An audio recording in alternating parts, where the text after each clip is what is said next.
Hey everyone, it's Nordic here. Welcome back to yet again another Tier Rank Tuesday, where today we have a very special tier rank for you guys. We are tier ranking the 2003 NHL Draft. The 2003 NHL Draft is often regarded as one of the better drafts in NHL history. Marc-Andre Fleury was the first overall pick, and it included players like Eric Staal, Corey Perry, Ryan Getzlaf, Dustin Brown, Mike Richards, Jeff Carter, amongst other notable names that were in the later rounds. Now, I should say we are only going to be doing the first round here because if we went in a more broad perspective, we are looking at a lot of other players and guys that won't be on this list who would be if we were doing a full draft would be guys like Joe Pavelski, Patrice Bergeron,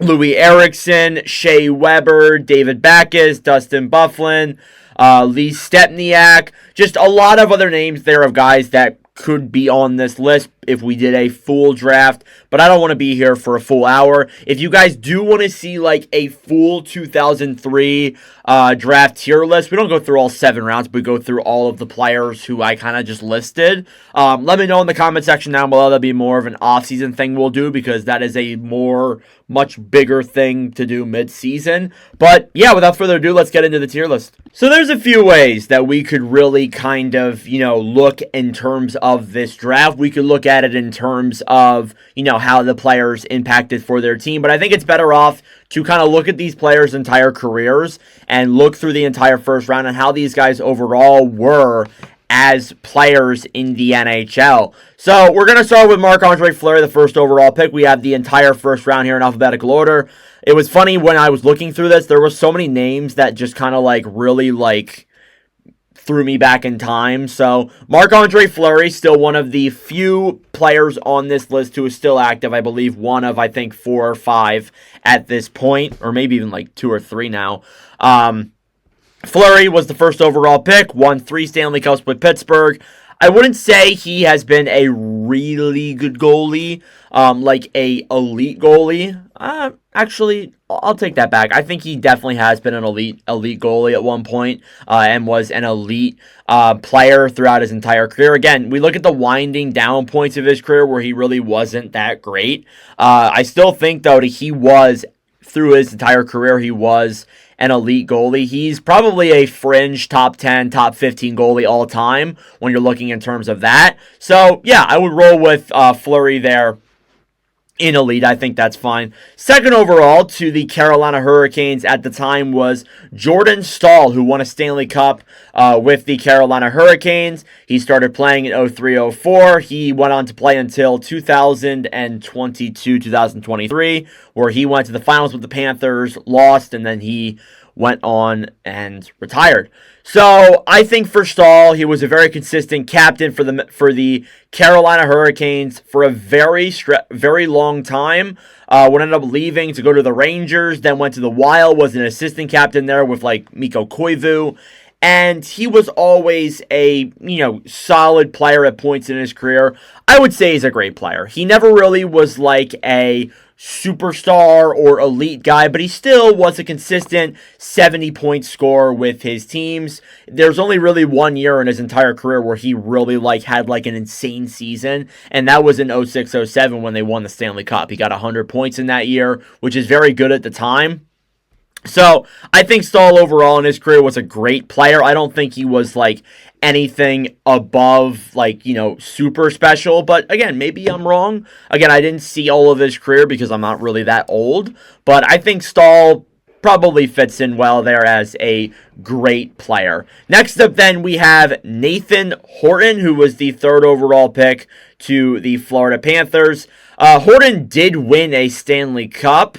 I believe it was with the Boston Bruins. Yes, with the Bruins in 2010-2011. He would play for the Maple Leafs, the Panthers, and a couple other teams in there as well. He played a very shortened time in the NHL, didn't play as long as a lot of other people in his class may have, didn't even get 700 games. He only had 400 points. I think he still was a good player, though. He fit in well as a good role player when he was at the tip of his career. He was like a consistent 50-point guy, 60-point guy in his prime with Florida. Did kind of, teeter off as he would head into the later years of his career, but I'm pretty sure like injuries played a big role in why he was never able to, get over that hump. And maybe if those injuries didn't happen, maybe we're talking about a different career here. I might be wrong, but, maybe we're talking about something different there with somebody like Horton for sure. Next up, then, is a very interesting player. I had to look this guy up. Nikolai Zherdev. I'm pretty sure I'm saying that right. Again, you're talking to a millennial here who wasn't even alive when they did this, when the 2003 draft happened. He was a 4th overall pick by the Columbus Blue Jackets. He did not play that long in the NHL, but when he did, he was actually I would argue a pretty consistent, pretty solid player when he was there. But a lot of the time he was playing overseas. He was playing in the minors in, Italy. He played a lot of time in the KHL and actually played up until last season in Italy. So he was really kind of a player who played overseas. But when you're looking in terms of his NHL career, if I can get the stats up here, he played 400 games in the NHL, only had 261 points. I would argue for the longevity of his career, he was not that great of a choice when he was getting picked there at 4th overall. You had guys like Getzlaf and Corey Perry and other guys that were below him who are still in the NHL as of right now. I would argue that he was not the best pick in my eyes. Next up, then, we move on to... if this will load, it is like very laggy on my computer. We got Thomas Vanek. So Thomas Vanek, a long time, I think that's fine. A long time NHLer, played in the NHL for a very long time. He was drafted again, 5th overall by the Buffalo Sabres, played up until 2018, 2019, bounced around the league a lot. I don't feel like, though, he had really good years at the beginning of his career in Buffalo, but never really got past that. Like, again, he would bounce around the league a lot. He'd go from, like, the Islanders to the Canadiens to the Wild to the Red Wings to the Panthers, Blue Jackets, Canucks. He did play a lot in the NHL, though. He played over 1,000 games, had 789 points. I would argue he's not of the stature of someone like, Eric Stahl. I would say, though, he was a good player at points in his career. He is like one of those players you remember, like, yeah, he was a legend. I wouldn't say, though, he was anything over the top. He wasn't, like, a terrific player. So I would argue he's probably in good player, though. And I'm really realizing, like, I'm going through, like, I've already been through 5 of the picks. I would argue a lot of the players who, like, are really, like, pointed out in this draft are guys who were drafted in the later rounds. It kind of seems like what it was in the 2003 draft. Next up, we have Milan Michalek. I'm definitely saying these names wrong, and people are going to get really mad at me for that. But Michalek actually played all the way up until 2016, 2017. Tried to make a comeback in 21-22, and it shows in elite prospects. He didn't even play any games for the team in Czechia. But during his time with the Ottawa Senators and the San Jose Sharks, he was a pick by the Sharks. Never really got off the ground. I mean, he did play over 700 games in the NHL, had 446 points. When you're looking in terms, though, of a guy who was a 6th overall pick, never really panned out to the level that he was believed to be. I would say, though, he was... I'll put him right here, at least for now. I wouldn't put him as the best choice. I don't think that he lived up to his hype, and definitely maybe injuries were an issue with him, but overall really struggled to stay consistent in the NHL following those years with San Jose. So, yeah, got to keep that in mind for sure. Next up, we do have a player who is currently playing in the NHL right now. Again, one of, I think, 3 players in the first round who is currently still playing. Ryan Suter, who was signed recently by the St. Louis Blues, was the 7th overall pick by the Nashville Predators. He would play 1,476 games at 688 career points. I would say for someone like Suter, people look at his time right now, like in the NHL, and say that, he's not good now. But when you look in terms of a broad perspective of his entire career, he was a great defenseman. Even in those years with Minnesota, even towards the end when he was like teetering off, he was still a very solid defenseman during his time playing with the team. He was more defensive than, you could argue, but I would still say that maybe he didn't live up to the 6th overall pick potential, but he still turned, or 7th overall pick potential, but he turned out to be still, I would say, a great player in the NHL. Maybe you disagree, but, we'll you can argue in the comments. Next up then, Braden Coburn was the 8th overall pick by the the Atlanta Thrashers. Sorry, he most recently played for the Ottawa Senators and then the New York Islanders. But Coburn spent a lot of time in the AHL as well as the NHL. Actually, I don't think he ever played for the Thrashers, only played a couple of games for them. Like less than 40 games.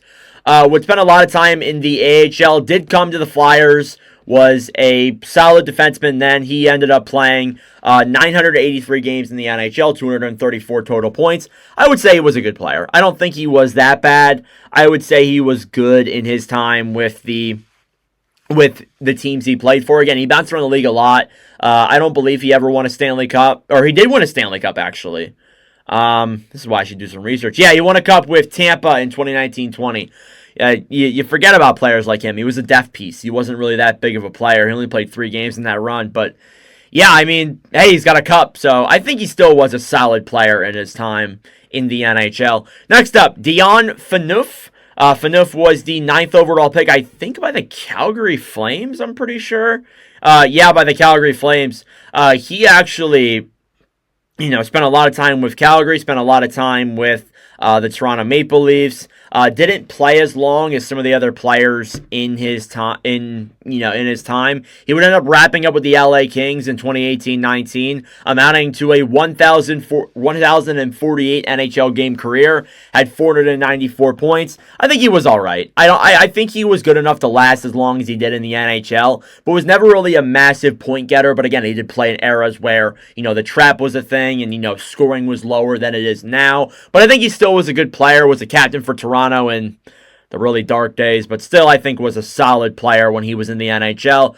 Andre Konstantin, I'm pretty sure I'm saying that right. He was a 10th overall pick by the Montreal Canadiens, and he, during his time, did not play a ton in the NHL. In terms of a lot of players in this league, he did play 398 games, had 103 goals, 222 points, played for Nashville and Montreal, but again, never really didn't last too long in the NHL. He played more time in the KHL.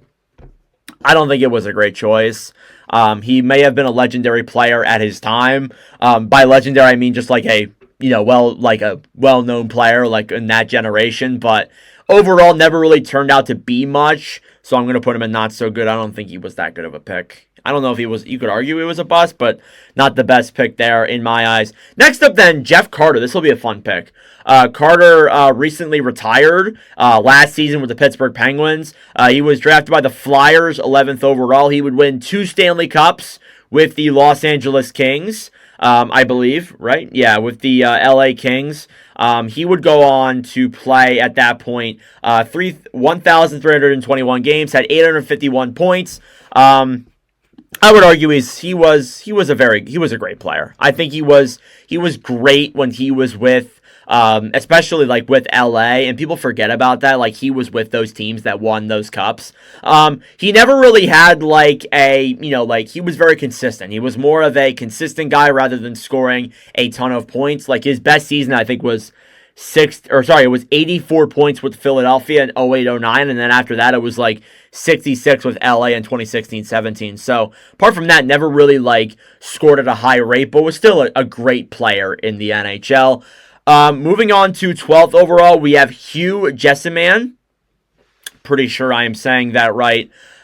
He did not last that long in the NHL, at all. He did play some seasons with Florida, played some time in the NHL, but actually didn't even play more than 10 games in the NHL. So he is without a doubt, the first and probably biggest bust of this draft. That's a 12th overall pick there to the Rangers, who really definitely should have worked out better, but he had like decent numbers before then. But he spent a lot of time in the American Hockey League and maybe never got a chance in the NHL, and he only played 2 games. So, yeah, definitely is a bust for sure. Next up then, Dustin Brown of the LA Kings. I would argue one of the more underrated players of this generation. Played up until 2021, 2022. Was drafted 13th overall by the LA Kings. He won 2 Stanley Cups with them. He won a leadership award. He was always a very consistent player when he was in the NHL. He played alongside Jeff Carter too. Was the captain of the Kings for a short period of time. Played over almost 1,300 games. Had 712 points. He's a great player in my eyes. A lot of great players in this draft. No really like star-studded elite players in the first round, but definitely a lot of really great players when they were in their primes with their teams. So Brown's one of them. I think he's been a great player with the LA Kings, and I don't think he ever played anywhere else. He was a full-time King. All right, next up, Brent Seabrook of the Chicago Blackhawks was drafted 14th overall by Chicago in 2003. Shouldn't have to say that. He won 3 Stanley Cups with the team, was there for the majority of his career, and then went to Tampa. Actually, never played any games. He was like a part of that LTIR thing they did with Tampa. I think he even got a ring, but he played over 1,100 games in the NHL, had 464 points. He was a guy who always stayed consistent in the NHL and, was there for a long time. I think he had a good career. 3 Stanley Cups. I think that's good. I think that's definitely good for somebody like him who, again, you look in terms of some of these guys never made it to the NHL. He had a good career. He was a good player when he was with the Blackhawks for sure. Next up then, Robert Nilsson. Robert Nilsson was drafted 15th overall by the New York Islanders. I don't know why I keep saying 2003. Played a little bit with the Islanders. Only played like 53 games for them. Then got traded to the Oilers, I think. Yeah, he did. Didn't play a lot there. Spent a lot of time in the AHL. He did get some seasons in. He played almost 300 games in the NHL. Had 118 points. Not a great choice. Definitely not. I would argue, honestly, you could fit half of these players in the bust. I'm going to put him in bust. I wouldn't even argue that. He played 250 games in the NHL, but he was a top 15 pick. I don't know. He did have a better career overseas. I think he did win a KHL championship. He did win a KHL championship and a NL championship, but never won anything in the NHL. So in my eyes, just probably a bust when you're looking in terms of that. Just never played in the NHL. Next up then, Steve Bernier, drafted 16th overall by the San Jose Sharks. Again, another pick by San Jose with Mikulek. He did play a little bit more in the or actually a lot more in the NHL. He most recently was in the AHL for Bridgeport with the Islanders affiliate. But during his career, he played 637 games, had 230 points. Not the best choice for a 16th overall pick. Definitely not a great choice for sure. So yeah. Did play in the NHL, but, wasn't the best choice in my eyes. Did play over 600 games, but not the best. Next up, Zach Parise. Parise was one of those other examples where he, most recently retired. Parise was drafted 17th overall by the New Jersey Devils, was a part of that big signing with the Minnesota Wild, was the captain for the Devils at one point. Never won a cup, came close at points. Played for the Islanders and the Avalanche at later points in his career. He did amount to playing over 1,200 games, had 889 points. He was a great player. He was a great player when he was in the NHL for sure. So I wouldn't argue that. I think he was honestly awesome when he was with the Devils, even with the the Wild. Sorry, he wasn't that bad. He was just overpaid. That was probably my biggest thing with him. He just never got back to those really good numbers he had with the Devils, comparatively speaking, then when he came to Minnesota. Next up, we have Eric Fehr, who was drafted 18th overall by the Washington Capitals. Went on to win a Stanley Cup with the Pittsburgh Penguins. Played some time with the Winnipeg Jets and Toronto Maple Leafs and, a couple of the teams in the minors before he went over to the KHL and the Swiss leagues. He amounted to playing about 652 NHL games, had 221 points, was more or less like a third or fourth line guy. I remember Eric Fair. He was more of a third or fourth line guy. I would put him in good. He was a solid player when he was playing in the NHL. So I'll take it. I think he was good when he was, in his prime. Ryan Getzlaf, arguably the best player in Anaheim Ducks history, was drafted 19th overall by the team. He most recently played until 2021-2022, so he's more of a recent player, played a long time there in Anaheim, was there for their Stanley Cup, won multiple gold medals, and amounted to, at the end of his career, with a total of 1,100 games, had 1,019 points. There's only a couple of players in this class who have amounted to 1,000 points. I think he's an elite player. I think maybe he wasn't, actually, yeah, I would argue in his prime, he was an elite player. Never really, he didn't have a 100-point season, but was always a very consistent player when he was playing. So, yeah, I would put him in elite for sure. 100%. Next up then, Brent Burns, who is still playing today, was drafted 20th overall by the Minnesota Wild. The interesting story is that he went from like a forward to a defenseman and all that good stuff. Played for the Wild, the Sharks, and most recently the Carolina Hurricanes. Never won a Stanley Cup, but he does have a Norris Trophy under his belt, I believe. I think this is a Norris Trophy on the icon here. Yeah, so he has one Norris Trophy under his belt. Played a very long time, still is playing today, still is kind of keeping it up in the NHL. He has amounted to 889 points in 1,445 games played. I think he's also elite. I think he's also been an elite defenseman at points in his career. Was honestly overshadowed by some other defensemen, but he did get a Norris in there. So he did kind of carry his team at points with the San Jose Sharks and was their number one defenseman for a very long time. So yeah, I'm going to put Brent Burns in elite. Might disagree with that. Might be like, oh my God, that's a horrible take. But yeah, I'm going to roll with it. All right, next up. Mark Stewart was drafted 21st overall by the, I think, Winnipeg Jets, I believe. Or sorry, Boston Bruins, I believe. He played pretty decent amount of time in the NHL. Went to the Atlanta Thrashers, later on the Winnipeg Jets. Played some time there, was more or less, from what I can see, kind of like a fourth line player. Only had 93 points in 673 games played. Honestly, was more or less kind of like Eric Fair. I would put him in good. I think he had a solid career. I think he played long enough in the NHL to prove like what his value really was. He was an enforcer. He was like someone who fought a lot because he amounted to over 700 penalty minutes in 600 games played. So he was more or less a fighter. But I would argue that he was a good player for his era. Next up, Marc-Antoine Pouliot, who is still playing today in the Swiss League. He spent some time in the NHL with Edmonton, with the, Tampa Bay Lightning, spent some time with the Phoenix Coyotes as well. He would only play only 192 games in the NHL at 57 points. Not a great choice. Honestly, not the best choice there. You could argue all of these guys are honestly busts. Like, they're not that great of choices at their picks. Yeah, he did not really pan out that much in the NHL. Didn't even play 200 games. So, yeah, not that great of a choice. A guy who did play a lot of games was Ryan Kessler, who was drafted 23rd overall by the Vancouver Canucks.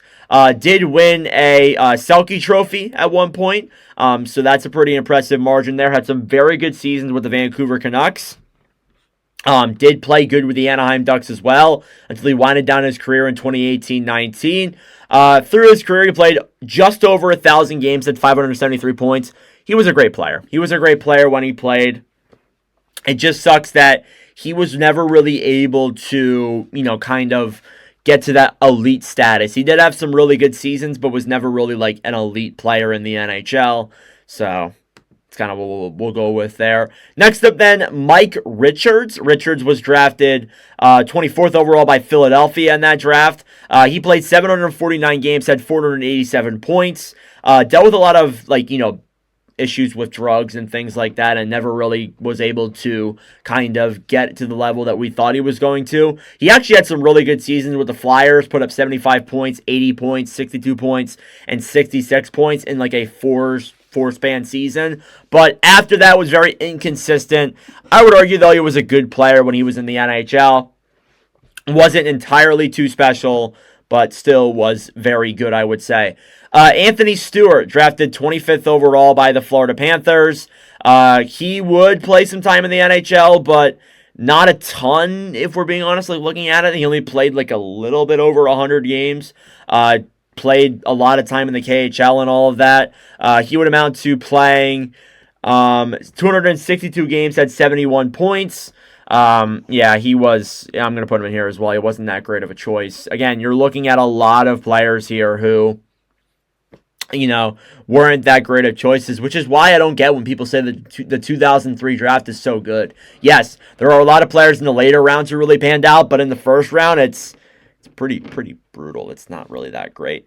Next up, Brian Boyle, who is honestly one of my favorite players growing up. Boyle was drafted 26th by the LA Kings. Would spend some time with the Rangers, would play with Tampa, Toronto, New Jersey. He would amount to playing 871 games at 252 points. He was a good player when he played in the NHL. Again, never really scored a lot of points, wasn't really like that. I think his best season was like 35 points. So he was more or less like a fourth line player for years, but was always a good player in my eyes. I always liked him. I always thought he was a solid player. So yeah, I'll go with Brian Boyle and good. I think he was a good player when he played. Jeff Tambellini, who was drafted 27th overall by the Kings, is again, like the Kings had a lot of picks in the first round. Would play with the Islanders for a little bit. Didn't really play with the Kings when he was there. Spent some time in the AHL. Tried to make a comeback. Played for the Crunch. Actually had 49 points in 65 games played. But overall in the NHL, he only played 242 games at 63 points. He did not pan out. He was a bust in my eyes. Was not that great at that pick. Corey Perry, 28th overall by the Anaheim Ducks.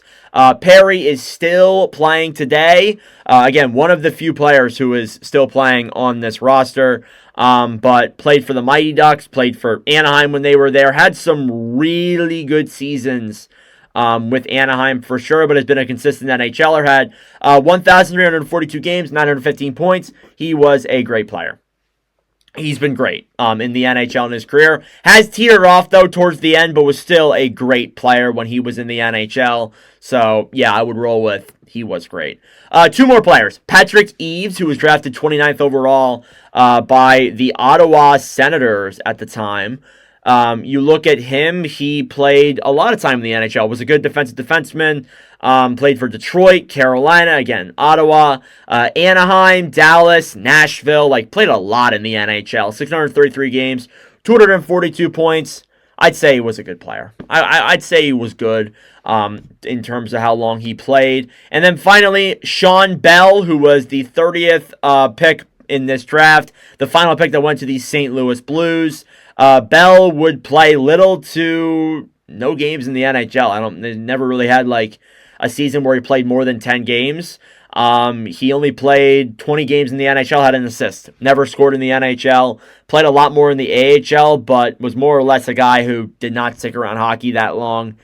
He was a bust, in my opinion. So yeah, this is my 2003 NHL first round tier list. You might disagree with what some of the picks that I have. I don't know. Maybe I'm too young to remember a lot of these players and how they played, but I still think that this list is pretty accurate. Again, you see a lot of the guys who lasted a lot longer, they're towards the top. The guys who didn't last that long were more or less guys who kind of just, teeter off and were busts, more or less.